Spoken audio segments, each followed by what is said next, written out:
S.C. Verma Gauss law का numerical 18. A charged particle having a charge of -2 into 10 raised to -6 coulomb is placed close to a non-conducting plate having a surface charge density 4 into 10 raised to -6 coulomb per meter square. Find the force of attraction between the particle and the plate. तो ये plate दी हुई है और इसमें surface charge density दी हुई है rho sigma is equal to 4 into 10 raise to -6 coulomb per metre square और उसके सामने कुछ डिस्टेंस पर जो डिस्टेंस नहीं दिया हुआ है एक चार्ज रखा हुआ है और वो माइनस दिया है मतलब नेगेटिव चार्ज दिया हुआ है 2 इंटू 10 रेज टू -6 कूलम का। तो ये पॉजिटिव और ये नेगेटिव होगा तो यहाँ पे फोर्स ऑफ अट्रैक्शन होगा और वो फोर्स ऑफ अट्रैक्शन कितना होगा ये हमें बताना है। तो ये प्लेन शीट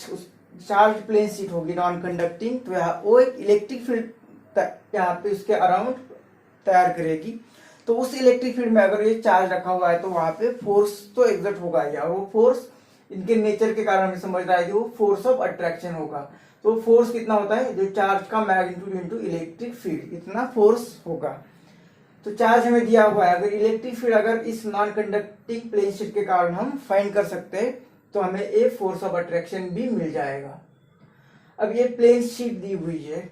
अब इस पे चार्ज है और हमें इलेक्ट्रिक फील्ड फाइंड करनी है तो हम गॉस लॉ यूज करेंगे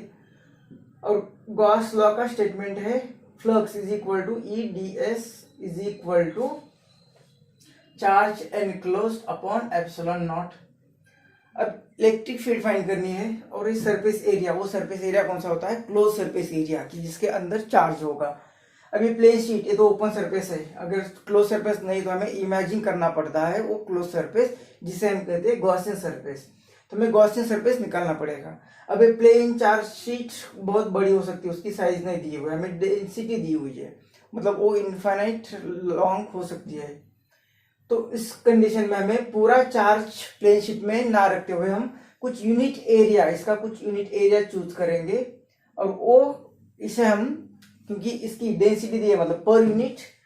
एरिया कितना चार्ज होगा ये बताया है। तो एक यूनिट सरफेस एरिया हम यहाँ पे ले सकते हैं या स्मॉल सरफेस एरिया यहाँ पे ले सकते हैं ये सर्कुलर ले सकते हैं या कोई भी सिमेट्रिक सरफेस एरिया ले सकते हैं जैसे स्क्वायर रेक्टेंगल। अब यहाँ पे कुछ चार्ज होगा चार्ज डेंसिटी दी है तो इस पर कुछ चार्ज होगा। अब ये चार्ज बॉडी होगी अब इस चार्ज बॉडी को हमें क्लोज सरफेस में एनक्लोज करना है तो इसमें से पास होने वाला है इसे पैक करने वाला एक क्लोज सरफेस बना सकते हैं। मतलब जैसे कि अगर ये प्लेन शीट है यहाँ पे अगर ये प्लेन शीट होगा तो इस प्लेन शीट का अगर कोई स्मॉल एरिया हमने कंसीडर किया तो इसे अगर एनक्लोज करना है मतलब इस बॉडी को ऐसे क्लोज सरफेस से तो इसे इस तरह से ये सरफेस से पास करेंगे ये बॉडी ये जो सरफेस एरिया था जहां पे हमने लिया था चार्ज ये इस सरफेस के अंदर ये जो व्हाइट दिख रहा है ये इस साइड से क्लोज है इस साइड से भी क्लोज है मतलब क्लोज सरफेस के अंदर गया। तो इसे क्लोज करने वाला एक सरफेस इस तरह से यहाँ पे बना देंगे और वो इस साइड में भी इस तरह से का सरफेस बना देंगे।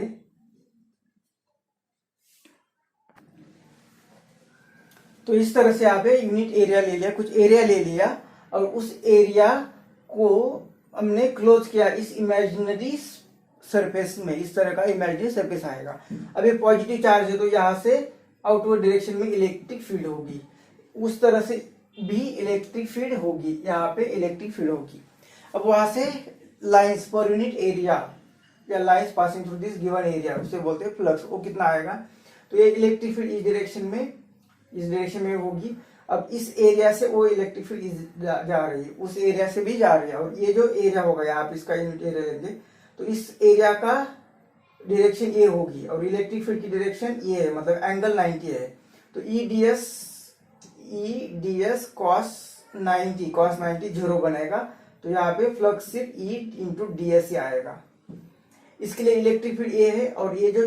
एरिया होगा इसकी डायरेक्शन में भी ये ही है मतलब पैरेलल है एंगल जीरो लेंगे तो cos 0 1 आएगा तो इतनी ईडीएस आएगी। प्लस उस साइड में भी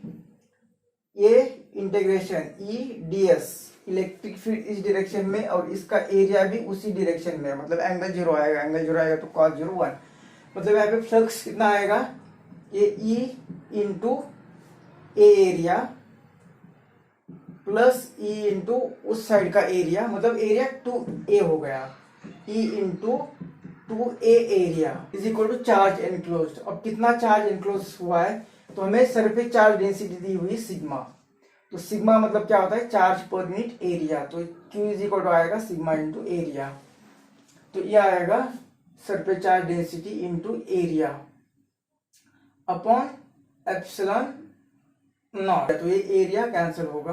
तो इलेक्ट्रिक फील्ड ये आएगी सिग्मा अपॉन 2 एप्सिलॉन नॉट। तो ये हो गई electric field due to infinitely long plane sheet. तो ये डेरिवेशन हो गया है जिसे हमें याद रखना है, इसे हमें याद रखना है। अब इसके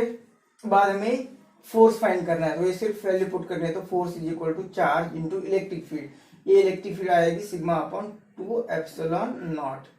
तो ये आएगा फोर्स ऑफ अट्रैक्शन, इसमें वैल्यू पुट करेंगे, तो ये force is equal to charge कितना दिया हुआ है ये माइनस के, मतलब सिर्फ वो फोर्स ऑफ अट्रैक्शन के लिए दिया हुआ है, ये मैग्नीट्यूड सिग्मा मतलब for charge surface charge density दी है 4 into 10⁻⁻⁶ divided by 2 into epsilon naught की वैल्यू थी 8.85 इंटू 10⁻⁻12, तो ये 2 के साथ 2 चला गया, तो ये फोर्स इज इक्वल टू, ये 4 इसे डिवाइड करेंगे तो 4 2 जा 8, 4 2 जा 8, 4 1 जा 1 रहा, तो 10, 4 2 जा 8, अब ये आएगा 10⁻⁻6, 10⁻⁻6, 10⁻⁻12 इसके लिए चले गए, तो ये ऊपर यहाँ पे सिर्फ 1 रहा और डिनोमिनेटर में 2.212, तो एफ इज इक्वल टू, इसके 3 डेसिमल के लिए यहाँ पे 1000 से मल्टीप्लाई करते हैं, तो यहाँ पे भी 1000 से मल्टीप्लाई करते हैं, तो ये आएगा 1000 अपॉन ये 2 तो this f is equal to, यहाँ पे 2 से डिवाइड कर दिया तो ये आ गया इतना, और इस नंबर को इसने डिवाइड कर दिया तो ये आ रहा है 0.45 न्यूटन।